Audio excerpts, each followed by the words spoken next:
Kanina po, napansin nyo, hindi nga niya po masabi yung pangalan ko. Ayaw niya pong kilalanin kung sino yung dating Commission on Human Rights chairperson.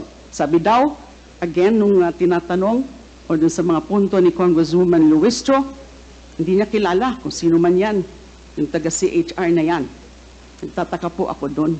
He's lying when he said that he does not know Laila de Lima. How can he say that he does not know Laila de Lima?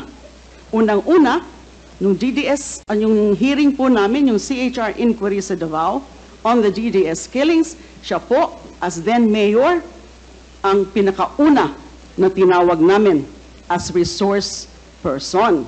Di ho ba? Pangalawa, naku, kayo, narinig niyo ho yun.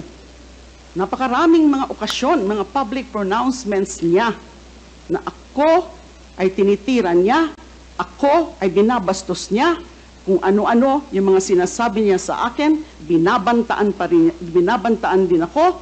You will rot in jail, Laila de Lima. And isa pang naaalala ko, nakita niyo rin po siguro yun, noon pong first SONA, di ba? Linapitan niya ako, kinamayan pa niya ako. So, hindi niya ako kilala.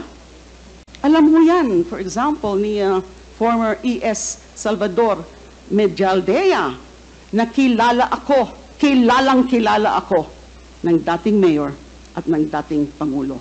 So, he is lying. Maraming salamat po. Thank you, Senator. Iba na kasi ang hirdo niya kasi hindi mo kilala. Mr. President, may I remind you that please refrain from talking unless you are recognized by the Yes, I chair. was just making a statement. Yeah, Hindi ko na nakilala. Iba ng hirdo niya eh. I'm just reminding the Pati yung kulay ng resource buhok. person. So